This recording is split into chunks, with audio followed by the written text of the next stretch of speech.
Antes de começar, queria obviamente agradecer à Associação de Casas do Povo pelo convite para este direto, mas antes de falar acerca das medidas preventivas propriamente ditas, eu vou fazer uma breve contextualização acerca da doença Covid-19, porque acho que para entender melhor o que fazer para prevenir, acho que é importante também percebermos como é que a doença se transmite e o que é a doença propriamente dita, para conseguirmos e ser mais fácil as medidas preventivas.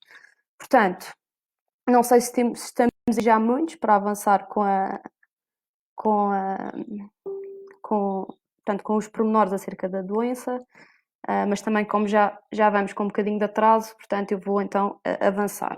Portanto, então o que é a Covid-19? Portanto, basicamente é uma infecção respiratória aguda que é causada por um vírus. Esse vírus é o coronavírus 2. Os sintomas causados por esta infecção correspondem aos sintomas de uma infecção respiratória. E a gravidade dos sintomas vai variar como algo semelhante a uma gripe, mas também pode evoluir para algo um bocadinho mais grave, como é o caso de uma pneumonia viral, que pode levar a uma síndrome de dificuldade respiratória, que pode ser potencialmente fatal em alguns casos. Antes de avançar mais em relação à doença, só por curiosidade, portanto, este vírus acaba por ser um vírus um bocado complicado, tendo em conta que ele sobrevive em superfícies durante algum tempo, pode ir de algumas horas até alguns dias. Por exemplo, dando aqui alguns exemplos, por exemplo, no plástico, o vírus pode sobreviver durante 3 dias. No caso do aço inoxidável, durante 48 horas, e até mesmo no papel, 24 horas, ou seja, pode sobreviver no papel um dia. Portanto, isto faz com que o seu potencial de transmissão também seja maior, tendo em conta que ele sobrevive em superfícies sem estar especificamente no corpo humano e sobrevive, portanto, e isso que aumenta então a sua capacidade de transmissão. Então, uma das perguntas que também podem surgir nesta fase é especificamente quem é que pode ter a doença. Ou seja, qualquer pessoa pode ter a doença. Portanto, desde crianças, adultos, idosos, pessoas com mais ou com menor risco. Portanto, não nos podemos esquecer que qualquer pessoa pode apanhar a doença. A diferença, e aquilo que normalmente nós estamos a falar quando se fala de pessoas vulneráveis, é sobretudo que estas pessoas, quando apanham a doença, podem realmente ter uma versão um bocadinho mais grave e eventualmente precisar de cuidados, sejam hospitalares ou nos cuidados intensivos. Portanto, aquilo que mais frequentemente acontece é, por exemplo, nas crianças, eles têm a mesma probabilidade que os adultos de apanhar a doença, contudo, as suas manifestações habitualmente são mais leves que nos adultos. Pode surgir febre, tosse, pingo no nariz, obstrução nasal, até vômitos ou diarreia. O mesmo também pode acontecer nos adultos, mas as crianças têm uma tendência maior em ser assintomáticos.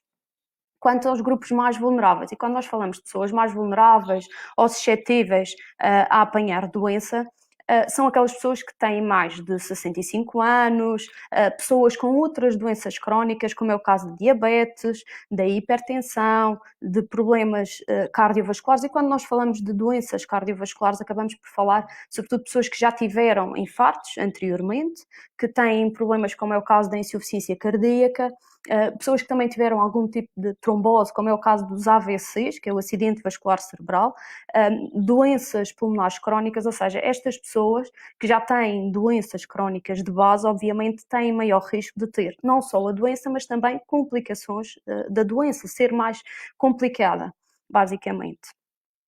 Pronto, passando à frente, portanto, em relação aos sintomas propriamente ditos, que são os mais frequentes que aparecem associados a esta doença, são sobretudo a tosse, a falta de ar, a fadiga intensa, portanto, muita gente realmente relata uma sensação de cansaço bastante grande. A febre, portanto, é aquele sintoma que efetivamente é o maior, portanto, e muitas vezes até dores no corpo. Portanto, os sintomas são variáveis, há pessoas que têm 1, têm 2, têm 3 destes sintomas. Portanto, esta parte já é um bocadinho variável de pessoa para pessoa. Mas importa referir, e na tentativa de não causar qualquer alarmismo em relação à doença, nós temos que a conhecer, mas também é importante conhecermos alguns números. Ou seja, isto já foi referido várias vezes, mesmo na comunicação social, que cerca de 80% dos pacientes, dos doentes que apanham esta doença, têm uma doença leve. Ou seja, se nós estivermos a pensar num grupo de pessoas, de 100 pessoas, 80 dessas pessoas vão ter uma doença leve. Ou seja, uma coisa mais parecida a uma gripe do que propriamente a doença grave que leva ao internamento hospitalar e outras complicações. 15% das pessoas, então é que vai ter uma doença grave, muitas das vezes com necessidade de internamento hospitalar, não necessariamente cuidados intensivos. Cuidados intensivos é uma minoria, só 5% dos doentes que apanham esta doença, ou seja, 5 doentes em cada 100 é que precisam realmente de internamento e de ventilação em cuidados intensivos. Portanto, acaba por ser um bocadinho diferente. Portanto, isto é importante ter noção que é uma doença que se transmite muito facilmente, que dura em superfícies durante algumas horas até alguns dias, que é o que faz com que a transmissão da doença seja efetivamente bastante grande, mas atenção, 80%, ou seja, a maioria das pessoas tem uma doença leve. De qualquer maneira, o pensar neste número de a maior parte das pessoas ter doença leve também não pode implicar que as pessoas tenham menos cuidado com a mesma, está bem? Porque nós não sabemos quem vai ter a doença grave. Existe, efetivamente, aqueles grupos que são os tais grupos vulneráveis ou grupos de risco, que têm maior tendência a ter uma doença grave, mas a verdade é que nós sabemos, pela experiência dos outros países e até no nosso próprio país, que existem pessoas jovens, saudáveis, que supostamente não era de esperar que tivessem uma doença grave, mas que depois acabam por tê-la. Portanto, nesta situação nós temos que ter isto em conta. Portanto, aqui, então, como é que se transmite? Nós, para conseguirmos entender a 100% como nós podemos prevenir a doença, importa também nós entendermos como é que ela se transmite. Portanto, a principal forma de transmissão é basicamente através de gotículas respiratórias. Portanto, uma pessoa pode estar, por exemplo, a falar, pode estar a espirrar, qualquer coisa assim deste género, e portanto podem ser as gotículas respiratórias que transmitem o vírus.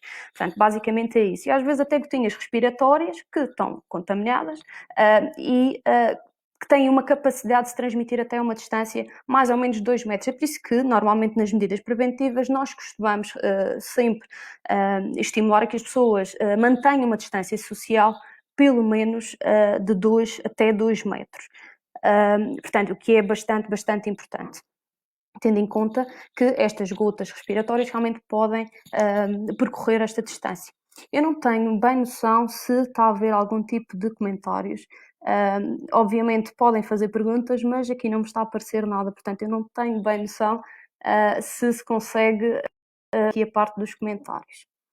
De qualquer maneira, se houver alguma pergunta, nem que seja dirigida aqui ao chat da Camporama, portanto, para eu poder dar alguma resposta caso eu esteja a ser pouco clara em algum termo ou se tiverem alguma dúvida específica, estão mesmo à vontade para falar comigo. Pronto, estava a falar então da parte do contacto direto, que é uma das formas de transmissão, através das gotículas respiratórias, daí a importância do distanciamento social, como já tinha reparado, como já tinha referido, desculpa. Outra forma de transmissão é também através dos aerossóis, portanto fala-se muito desta via de transmissão, mas esta surge sobretudo durante a realização de procedimentos médicos invasivos, portanto no nosso dia-a-dia temos que preocupar mais é com o contacto direto com as secreções respiratórias, durante uma conversação, quando alguém espirra, quando alguém tosse, e aí sim é mais importante o tal distanciamento social, pelo menos 2 metros, e isso é essencial. Pronto. Já vos tinha falado dos sintomas mais frequentes, mas acho que é importante referir aqui uma questão, que é, este vírus é eliminado pelo trato respiratório, e nós falamos de trato respiratório, pelo nariz, pela boca, até 2 dias antes de aparecerem os sintomas. Daí que ele se transmita tão facilmente, porque muitas das vezes as pessoas nem sabem que estão infectadas e saem à rua, fazem a sua vida, eventualmente até podem ir trabalhar, e até 2 dias antes de aparecer os sintomas estão a transmitir. Portanto, esta parte é preciso ter muito em conta. Ou seja, até 2 dias há transmissão e depois, para aparecer os sintomas, às vezes demoram 5 a 7 dias para surgir. Portanto, e agora só para entender também um bocadinho o porquê, portanto, das quarentenas serem 14 dias, fica aqui uma dica de que cerca de 95% das pessoas têm sintomas até aos 12 dias da doença, desde o início que surge a doença, mesmo que ainda não tenha sintomas logo nos primeiros dias, mas no 12º dia, cerca de 95% das pessoas já manifestam sintomas. É por isso que a quarentena é importante manter os tais 14 dias, porque efetivamente podemos não ter sintomas no dia 1, no dia 2 e por aí fora, mas no 12º dia a maior parte das pessoas tem sintomas. A gente tem visto que em algumas situações surgem sintomas até fora deste intervalo. Há relatos até de sintomas que surgem até o 24º dia, desde que a pessoa foi infectada. Portanto, pode ficar sem sintomas, 24 dias é mais ou menos 3 semanas, pode ficar mais ou menos 3 semanas sem sintomas e de repente aparecem os primeiros sintomas, às vezes como uma tosse, às vezes como uma febre, eventualmente até falta de ar. Portanto, é preciso terem atenção que as medidas de distanciamento, o isolamento social são importantes precisamente por causa disto. Nós não sabemos quem vão ser aqueles 5% que fogem deste intervalo em que é previsível que a maioria das pessoas tenha sintomas. Portanto, isto é preciso ter bem a noção. Depois de aparecer, há outros sintomas que também acho que são curiosos e interessantes serem falados, é o facto de a progressão da doença a progressão da doença, não, desculpem, a recuperação da doença depois de a apanhar, digamos assim, pode levar a uma recuperação até 2 semanas nos casos leves. Nos casos graves ou críticos, a recuperação pode levar 3 a 6 semanas. Portanto, isto não é muito fácil de lidar, esta doença, porque não é simplesmente uma gripe. É preciso terem atenção que as pessoas que têm uma doença um bocadinho mais complicada, e como eu já vos disse, nós não sabemos quem poderá ter a doença mais complicada, pode ser simplesmente uma pessoa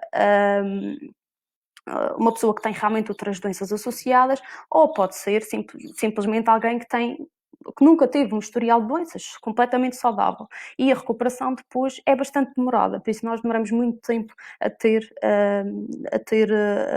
casos recuperados. Portanto, vejo aqui uma pergunta do Fábio Abreu, portanto, como se deve utilizar as luvas? Eu vou falar sobre isso um bocadinho mais à frente, mas, portanto, em relação às luvas, até posso fazer já uma introdução.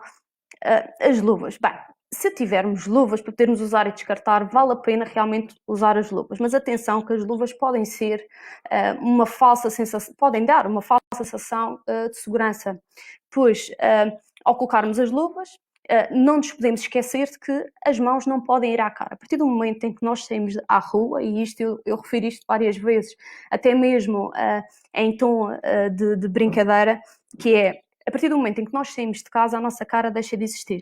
Porque o grande problema é efetivamente a transmissão do vírus que vai entrar no nosso organismo através dos olhos, do nariz ou da boca. Portanto, não levar as mãos à cara. Portanto, se nós tivermos luvas, mas estivermos a coçar a cara, se estivermos a mexer no telemóvel, depois de mexermos numa superfície potencialmente contaminada, portanto, estamos a estragar tudo, efetivamente pode haver contaminação. Portanto, aqui as luvas, só se houver uma grande disciplina de utilização, com a sua limpeza, desinfecção, porque podemos desinfetar as luvas quando estamos na rua, ou então utilizar, descartar, por exemplo, nas idas ao supermercado, que vou falar também um bocadinho mais à frente.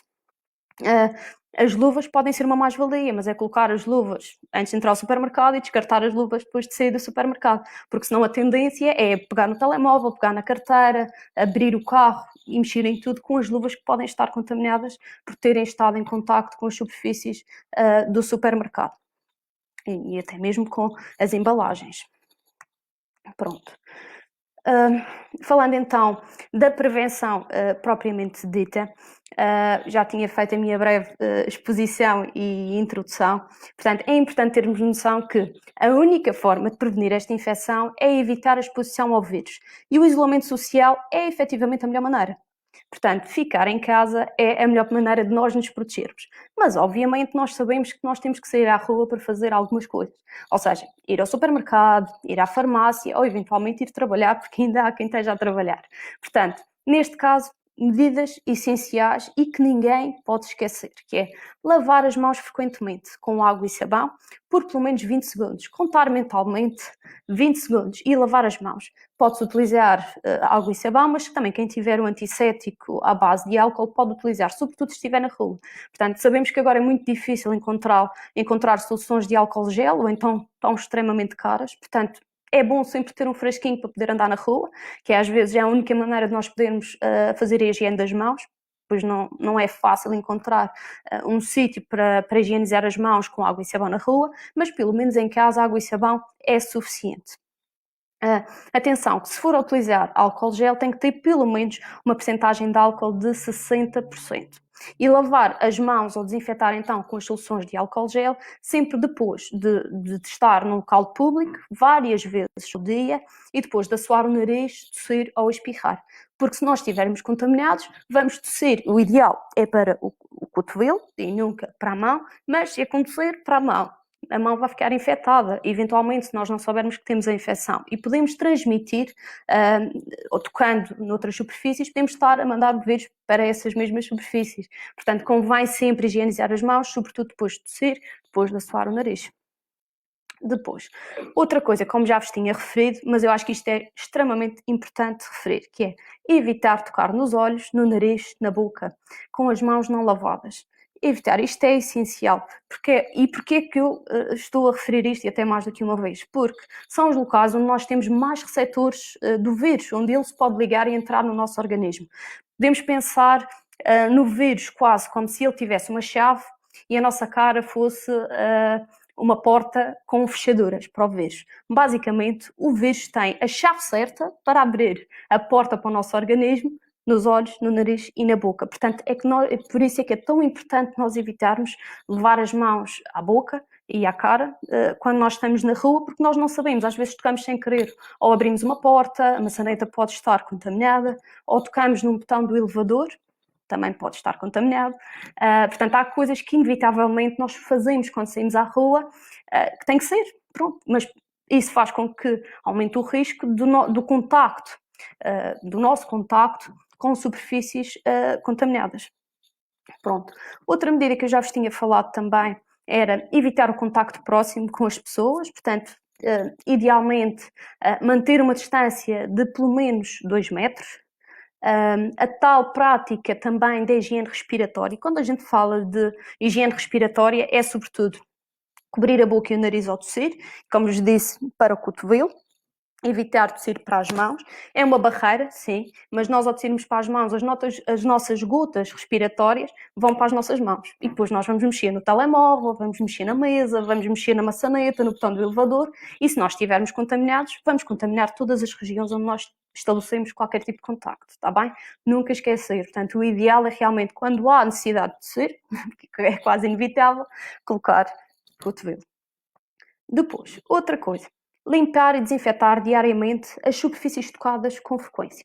Quando eu falo sobre isto, é falar sobretudo em relação às portas, os pavimentos, o chão, superfícies dos móveis, com especial atenção e, como eu já referi, os fechadores das portas, das janelas, os corrimões, os botões, os interruptores da luz, os eletrodomésticos, os telefones, telemóveis e computadores. Nunca nos podemos esquecer que nós podemos estar, efetivamente, alguma superfície contaminada e depois, recebi uma chamada, vou mexer no telemóvel e efetivamente contaminar o telemóvel. Portanto, temos que também passar pela desinfecção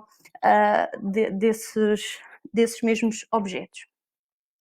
Outra coisa que eu vos queria falar é, então, e como é que vamos desinfetar as superfícies se não há álcool gel? Há coisas que não podem levar água e sabão.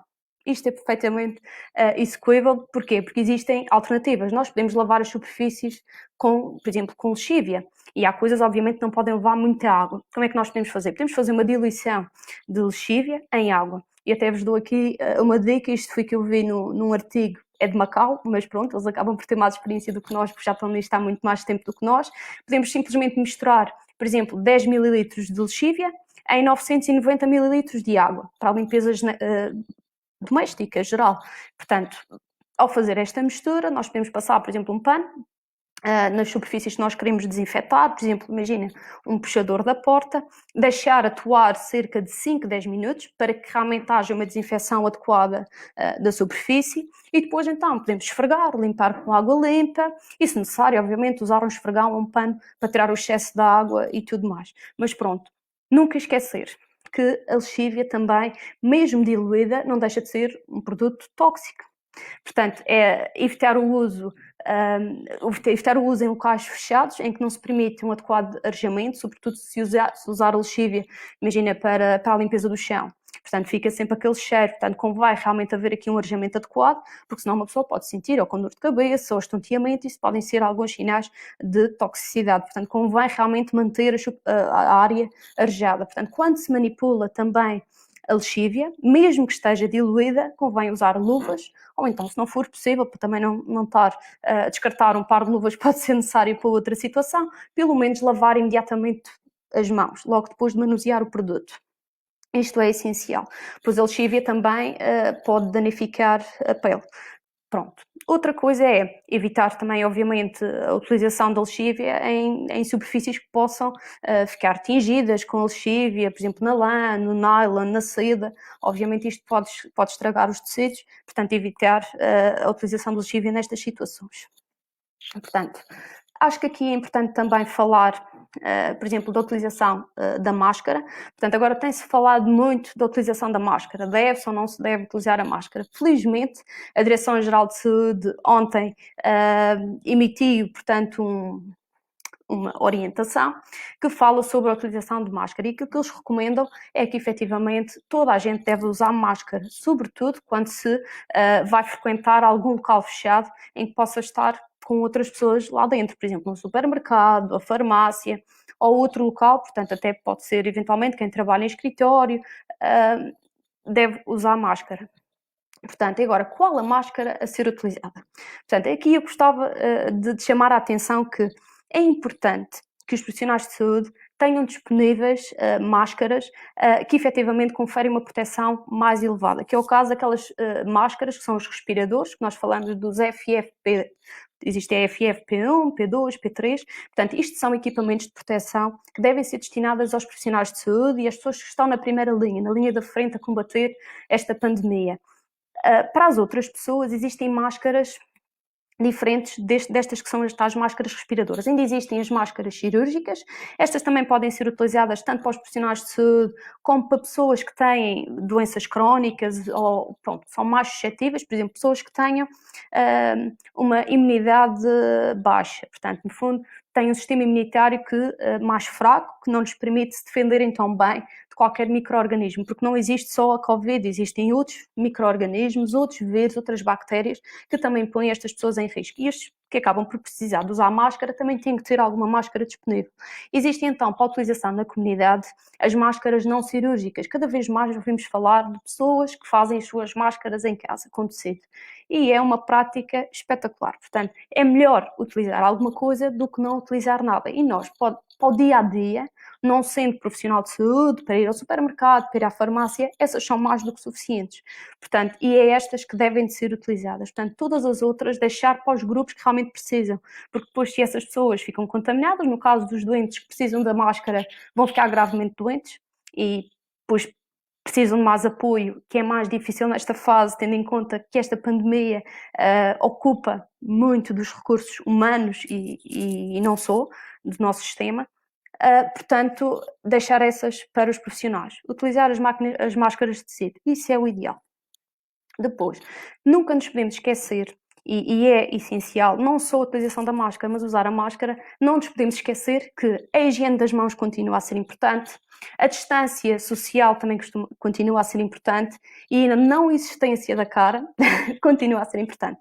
Porque colocar a máscara não é uma proteção por si só, é preciso colocá-la adequadamente, estar bem colocada, e já vou explicar um bocadinho mais à frente, de uma forma geral, como é que ela deve ser colocada, mas não só colocar bem a máscara, mas também não tocar na máscara quando estiver na rua. Portanto, aquilo que às vezes eu vejo, infelizmente, deixa-me um bocadinho desanimada é ver pessoas na rua que até têm a sua máscara, muito bem, mas depois ou usam a máscara no pescoço, ou usam a máscara daqui para baixo e o nariz fica de fora. Portanto, aqui não está a ser bem utilizada a máscara e nós temos que ter essa atenção. É para usar, mas para usar adequadamente. Portanto, e então, como é que se usa a máscara adequadamente? Bem, para a colocação da máscara, nós devemos essencialmente colocar a máscara sobre o nariz, para cobrir a boca e até aqui embaixo ao queixo. Se a máscara estiver aqui acima do queixo, não está bem colocada. Se estiver abaixo do nariz, não está bem colocada. Se tiver fugas laterais também não está bem colocada. Portanto, o ideal é a máscara tem que estar bem adaptada à cara, cobrindo toda esta área, está bem? Pronto, e depois quando nós estamos na rua, obviamente não é para estar a mexer na máscara, evitar mexer, ajustar antes de sair de casa, para que fique adequada para nós, quando estivermos na rua, obviamente não estar sempre com aquela necessidade de mexer na máscara ou porque está a escorregar. Portanto, tentar ajustar em casa antes de sair, de modo a que não seja necessário estar sempre a levar as mãos à cara, porque, como já vos disse, é onde temos mais receptores. E se as nossas mãos depois estão contaminadas, podemos ter máscara, mas depois vamos tocar aqui, depois vamos tocar nos olhos, depois vamos ajustar e estamos a nos contaminar na mesma. Portanto, isto é preciso ter muita atenção.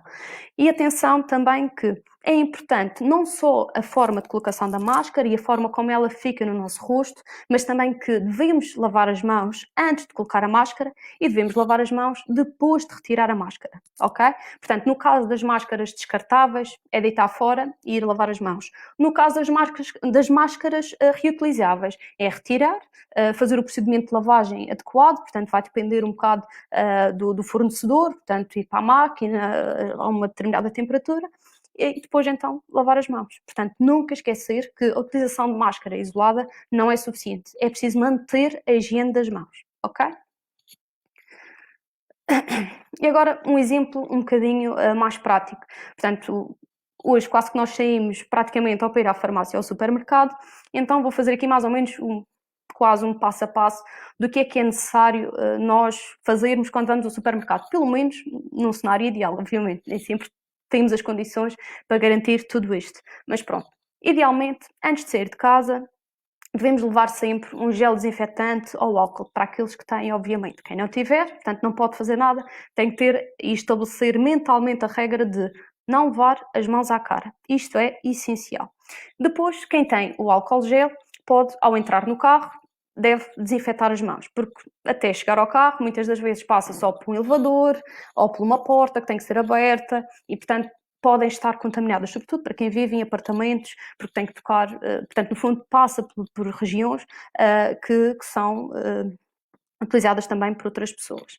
Depois, é importante, depois de chegar ao supermercado, nós sabemos que as grandes superfícies têm tido muito cuidado a nível da higienização, quer dos carrinhos, quer das caixas de supermercado. Eu acho que, sinceramente, eu nunca vi os supermercados tão bem limpos como tenho visto agora, mas a verdade é que nós não podemos nos descuidar e idealmente fazermos uma desinfecção das mãos também ao pegar o carrinho, desinfetar aquela zona de pegar nos carrinhos das compras.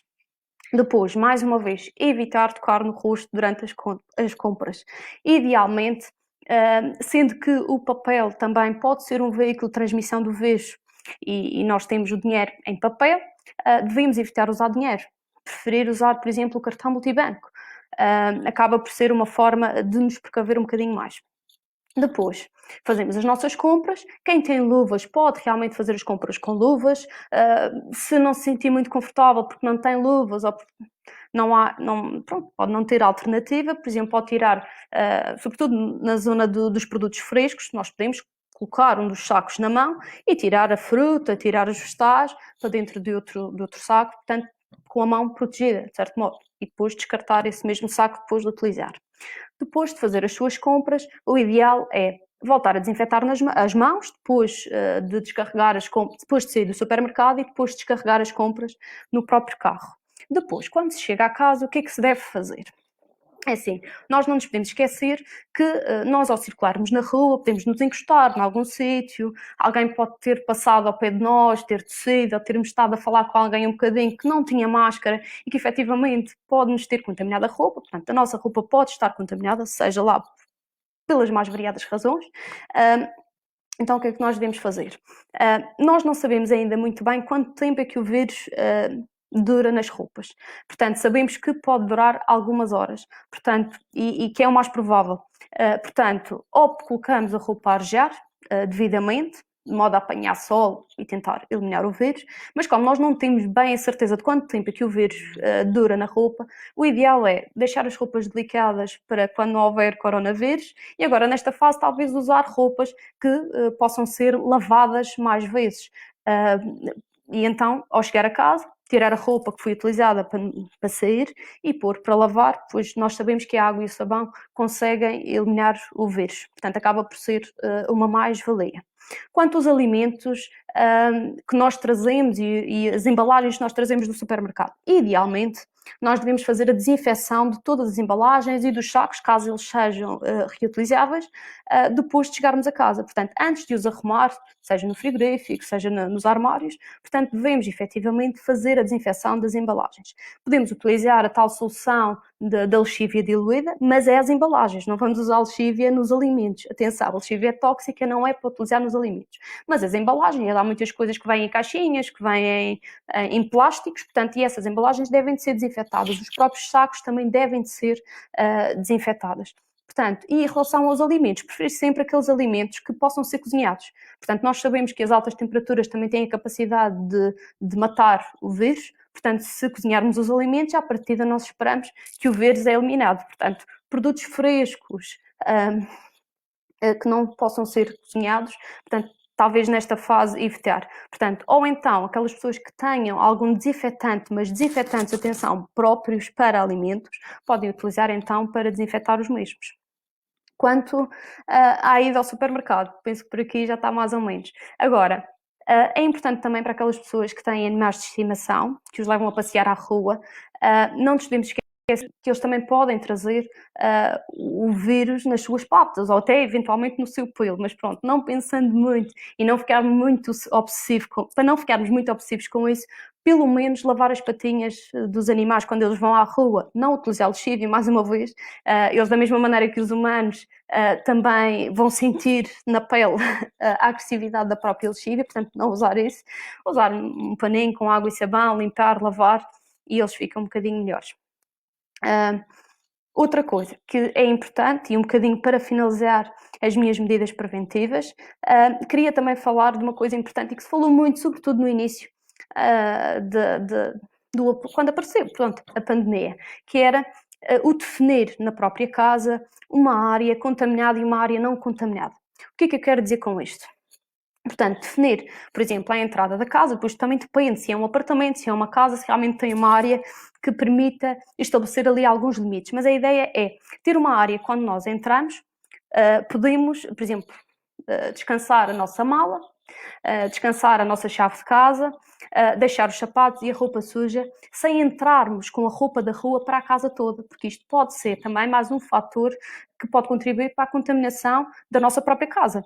Portanto, o ideal é, e até posso dar o exemplo da minha própria casa, portanto, eu vivo num apartamento, portanto, não tenho um grande espaço para descarregar as coisas, portanto, a carteira, a roupa suja, portanto, o que é que eu fiz? Portanto, delineei, e por acaso até delineei especificamente com uma fita, um espaço em que eu posso vir com a roupa da rua, tenho os sapatos e tenho então uma área em que coloco os sapatos, tenho um banco onde posso pousar a minha mala da rua, que só uso uma, os sapatos da rua também só uso um, e então pouso nessa cadeira as minhas chaves de casa, a mala, e depois tenho um recipiente não, mas um saco onde coloco toda a minha roupa que trago da rua. Portanto, no fundo, acabo por tirar a roupa que venho da rua, que vai depois para lavar. E os sapatos ficam sempre no mesmo espaço, portanto, o ideal é mesmo este. E delineei especificamente com uma fita, porque é mais fácil ter um espaço delimitado fisicamente, é mais fácil para não transpassar os limites, e depois entro para o resto da casa, que acaba por ser a parte não contaminada. Vou direta para a casa de banho e é isto que nós devemos fazer, ir logo à casa de banho, lavar as mãos com água e sabão. Idealmente, tomar um banho depois de vir da rua, sobretudo as pessoas que já tiveram mais tempo na rua, que foram ao supermercado durante muito tempo ou que estiveram a trabalhar. Portanto, isto é o cenário ideal. Portanto, que é nunca esquecer os sapatos da rua, ideal ter 1 ou 2 pares de sapatos. Para quem tem um espaço exterior, que não vive num apartamento, porque é mais difícil deixar os sapatos à porta para quem vive num apartamento, mas para quem tem uma casa própria, acaba por ser mais fácil fazer este procedimento, que é deixar os sapatos da rua à porta de casa, nem sequer entrar com os sapatos para dentro. Isto é o ideal, porque assim, até porque nós temos ouvido falar que efetivamente o vírus sobrevive no asfalto e pode ficar, contaminar a própria sola dos sapatos, que é de borracha na maior parte dos casos, e pode ficar lá até alguns dias. Não vos consigo dizer quantos dias é que é, mas sei que é alguns dias. Portanto, o ideal é não trazer os sapatos para dentro de casa, porque efetivamente podem contaminar todo o espaço. Pronto, não sei se existe alguma dúvida, entretanto, queria só fazer um reforço final, portanto, não sei se há mais alguma dúvida, sobretudo na parte da prevenção, ou outra qualquer que eu possa ajudar, mas queria sobretudo fazer um apelo, aproveitando agora o momento que estou a falar convosco, que é, eu gostaria mesmo de reforçar que todos devem utilizar máscara, agora para circular, tendo em conta que a própria Direção-Geral de Saúde assumiu que sim, que é uma coisa que deve ser feita, que nós devemos fazer, todos, mas deixem as máscaras cirúrgicas e as máscaras FFP para os profissionais de saúde e para os doentes que tenham indicação para isso. Nós sabemos que as máscaras de tecido, que até saem mais em conta, pois são reutilizáveis, são suficientes para circular na rua. E essas outras são necessárias para a proteção dos profissionais e dos doentes que realmente necessitam. Portanto, não acabem com os estoques, pois se quem está na linha da frente precisar de se proteger para poder dar assistência e fica doente, e se estes também adoecerem, não vai haver ninguém que possa ajudar quem está doente. Como devem retirar as luvas? Pergunta aqui a Ana Vieira. Pronto, Ana, olha, as luvas é com todos os cuidados, portanto, no fundo não é muito difícil. O ideal é, se tivermos umas luvas, puxar aqui para esta parte de trás e mandar esta fora. Depois a mesma coisa com o outro lado, portanto, pegar aqui nesta parte com a pontinha para tentar contaminar o mínimo possível e descartar, deitar no lixo. Obviamente que depois de retirar as luvas, lavar bem as mãos. Isso é essencial. Sónia, comprou os chinelos exatamente para os 3 cá em casa. Pronto, Sónia, isso é o ideal. O cenário ideal é mesmo este. Por acaso não falei, mas depois de tirar os sapatos, obviamente ter na área não contaminada, ou seja, depois de delinear, seja um limite imaginário ou físico, como a fita, como eu fiz, ter uns chinelos para andar no interior da casa. Portanto, e esses chinelos é só para o interior da casa, não vão para a rua. Portanto, ter os sapatos da rua e ter, no fundo, os sapatos do interior da casa. Obviamente isso é o cenário ideal, sim. Portanto, não sei se existe mais alguma dúvida, portanto, o texto que eu tinha preparado já os pus, portanto, estejam à vontade para alguma questão.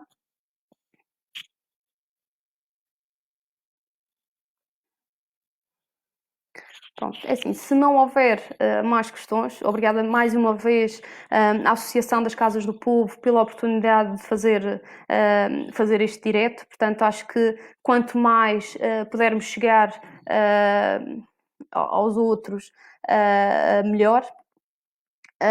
Quanto mais pudermos expor a importância de se existe alguma forma correta de tirar as luvas. Pois eu já tinha explicado, Ana Vieira, portanto, o ideal é retirar, portanto, é tirar mesmo cá de trás, não estar a mexer muito e puxar, portanto, a mesma coisa do outro lado, portanto, é tentar estar o mínimo possível na área que pode estar contaminada e depois lavar as mãos depois de retirar as luvas, porque não é por termos as luvas, mesmo seja no processo de as retirar,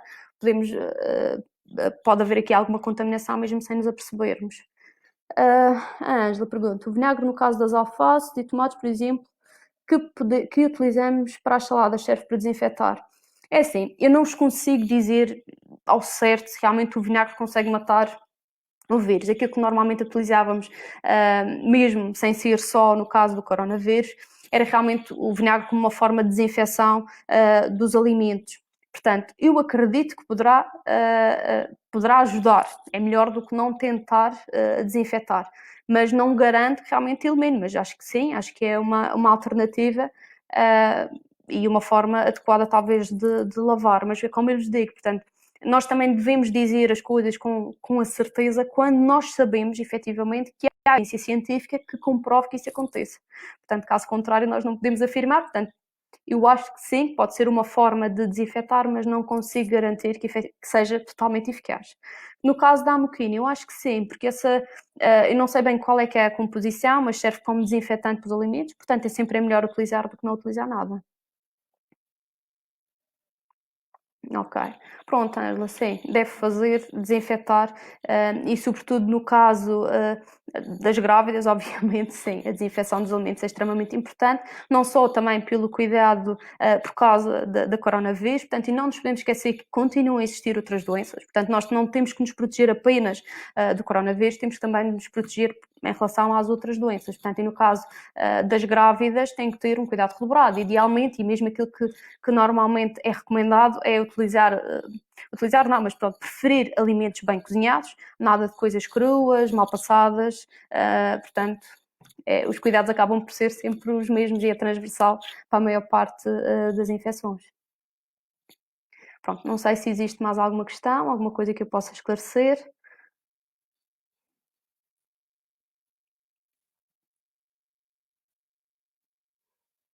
Pronto, como não há mais manifestações, portanto, só tenho a agradecer a atenção. Quem ficou aqui para me ouvir até ao fim, obrigada por me terem ouvido. Espero ter sido claro o suficiente e, obviamente, se for necessário, e aqui falo diretamente mesmo para a Caporama, para a Associação de Casas do Povo, se precisarem mais alguma vez da minha ajuda, do meu apoio, podem contar comigo.